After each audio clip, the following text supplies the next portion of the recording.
Yo, what's good, YouTube? This is Jay from T&J, and we are, man, I'm telling you, I'm so geek right now, man. We're starting the playoffs. Finally, we are in the NLDS. We're going up against the Mets, and man, if you remember last year, the Mets were actually the team that we swept in the NLDS. Like, it wasn't even a close contest.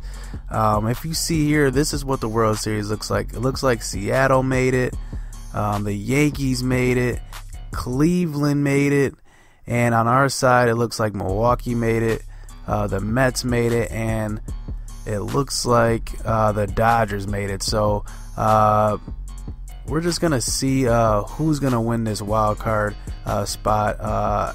Cubs and the Giants, and then on the other side they got Detroit and Boston. But I wish MLB The Show had like a better layout for this, not just this little view.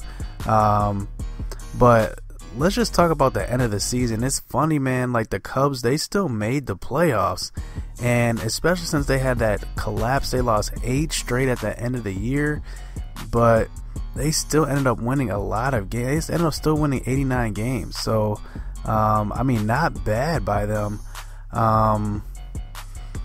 But you know what's funny about MLB The Show? It looks like, let's see, the Cubs made it and Boston made it. No surprise with Boston. They had a great season.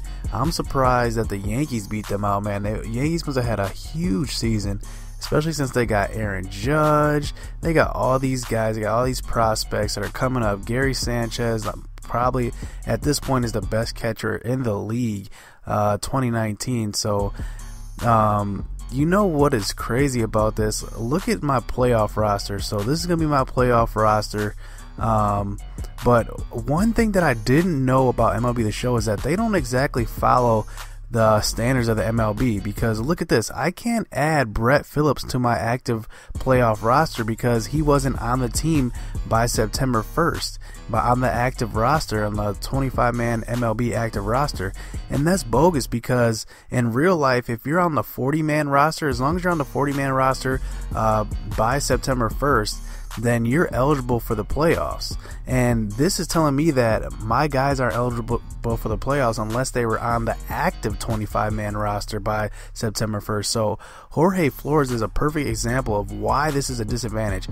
Jorge Flores is a guy I just use as a filler. I literally used him as a filler during the season because people were getting hurt, like Hernan Perez, Jorge Mateo. These guys were getting hurt, so I needed somebody to play every position, somebody that could play every position. And I don't like playing with him because he's so short, and it's funny because his batting zone, his strike zone, it's so small and it's so low to the ground. So it's not like a normal fastball coming down the middle for, say, Hernan Perez or Franklin Gutierrez or Jock Peterson would be over his head. It would be a ball. So it's hard to judge exactly, like, you know, what the balls and strikes are for him. So Jorge Mateo is another guy. He wasn't on the 25-man September 1st either, so he doesn't even get to be on the playoff roster. So that kind of sucks because people are missing out. And a guy that I really wanted to have on my 40-man was Brett Phillips. Why? Because he has that 88 arm strength.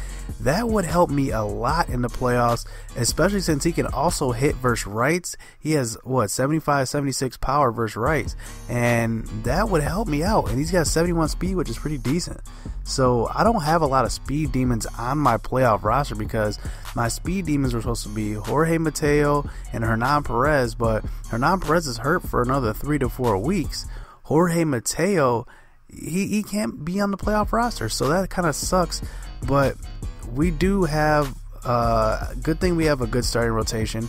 Good thing we have a good bullpen, because we're really going to need it this playoffs, because the small ball, I don't know, man. It's going to be hard because I don't have that speed on the base pass like I wanted.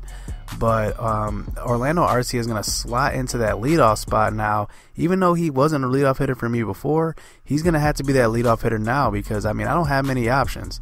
So we are going up against Jacob deGrom. And you know Jacob deGrom, I mean, he's one of the best young pitchers in the league.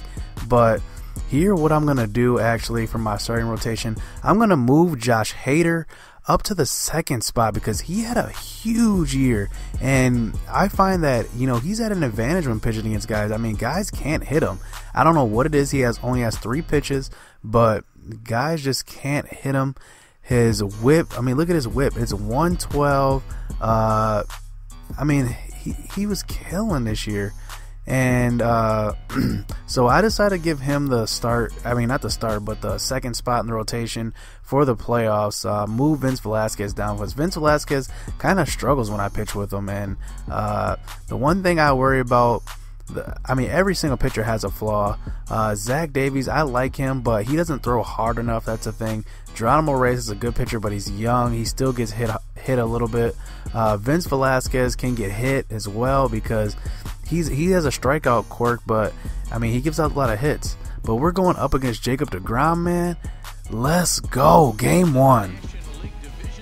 And man, I'm telling you, having home field advantage is such an advantage early in the playoffs because you want to build some momentum at home. And hopefully my defense can step right in and play well because, like I said, we have another change I'm actually making is Hassan Diaz is starting at second base because Jorge Mateo isn't eligible, and also Orlando Arcia is at short, and then Hernan Perez is hurt. So I don't really have a true second baseman right now. So Hassan Diaz is going to slot right in there. And you know what's funny? This is wrong because Franklin Gutierrez didn't hit 278. I think he hit 290s. That stat's kind of wrong, but Jacob deGrom, look at him, he's ready. Lance McCullers is ready. Both our aces are about to go at it. And one thing that I worry about when pitching with Lance McCullers is his control. Will he be able to control during this game, control his pitches, keep guys off base via walk? He's good at strikeouts and everything. He can get hit a little bit. He can give up home runs sometimes, but can he just prevent walks? And that's the one thing I worry about him, especially since I use post pitching. It makes it a little bit more difficult to get that ball exactly where you want it. But it'll be all right because deGrom actually has an easy delivery to read. He's also a great pitcher, so obviously the attributes are going to be in his favor because he is one of the top hitters in the league, but hopefully we can take advantage of that. So look at who we're going against. We're going against Jonathan Villar. He's going up against his former team in the Brewers. We traded him for Jorge Mateo, remember. We wanted to get younger at second base. Hopefully Jorge Mateo, since he's not playing during the postseason, hopefully he can turn around next season. That's kind of bogus, man. But Jonathan Villar, he's coming up. He's actually playing third base for them. So right away, Lance McCullers gets his ex-teammate to strike out at a pitch in the dirt. So he's starting out the game really strong. Lucas Duda comes up and he strikes him out as well. So here in the bottom of the first, Arcia is getting up. He's batting in that leadoff spot, remember. And Travis Shaw comes up. He's batting second here. He pops up to his old pal, and Villar can't catch it. What was he doing? So now we have Franklin Gutierrez who comes up and smacks one deep to center. But that's going to be caught. Franklin Gutierrez has a lot of those deep fly balls that they don't get out the yard, but they get close. And Jock Peterson comes up, pops one to third base, so that's going to be the end of that first inning. So here, Lance McCullers, like I said, he's getting into trouble when he walks guys, and here he gets the next batter to ground out to him. That ball hits off of him. I hope he's okay on that one, but he is. So the next batter comes up, advances the runner to third. So now they got a guy on third with 2 outs, and Rutledge comes up, and he hits one up the middle. And the Mets are the first to score here in the NLDS, and they take the early 1-0 lead. But Tucker Barnhart, I'm getting my first batter on base there with Tucker Barnhart, and Hassan Diaz comes up, and that's why I like Hassan Diaz. He's not fast, he doesn't have great feelings, but he can hit the ball hard, man. But Lance McCullers comes up to help himself on the mound, and he can't do so. So we're still stuck at 1-0. we fail to get on the board there, and Jonathan Villar comes up, and look at him, he slaps one to the left side. He gets a hit versus his former team. Rosario hits one to Travis Shaw. Travis Shaw can't handle it. He throws to first, but the runner is safe. So now they got guys on first and second, and Lucas Duda comes up, and he's got power, so he hits a hard one to right field, and Frank Gutierrez can't handle it, bobbles it a little bit. It allows the runner to advance to third base on that.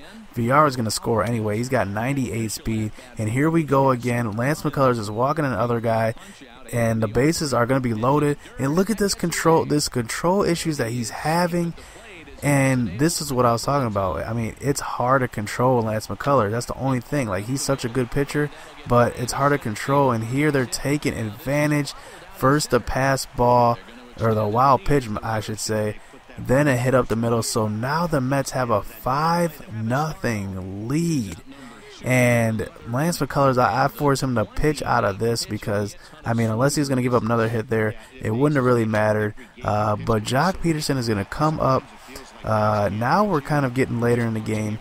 Jock Peterson gets a hit to the right side. It's good to see him getting on base. Lewis Brinson comes up next, though, and this was the story of the game.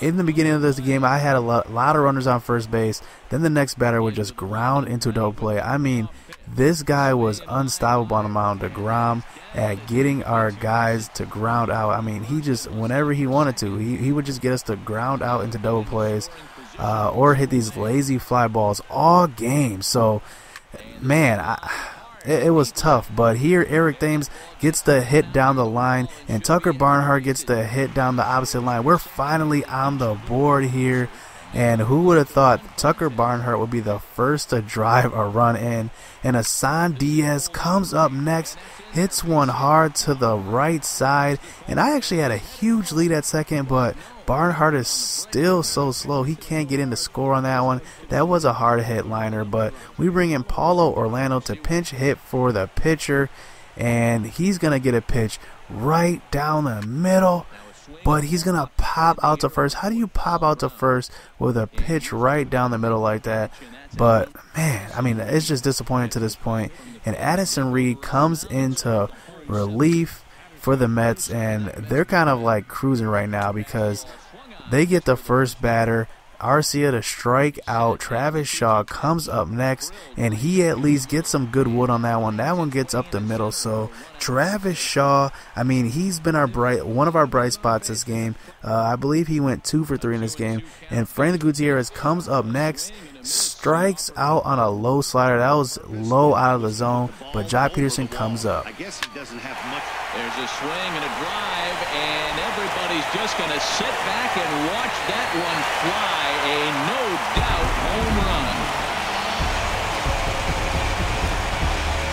run. Man, I was waiting for this to happen in the playoffs. It didn't take long. Jock Peterson takes one deep, man.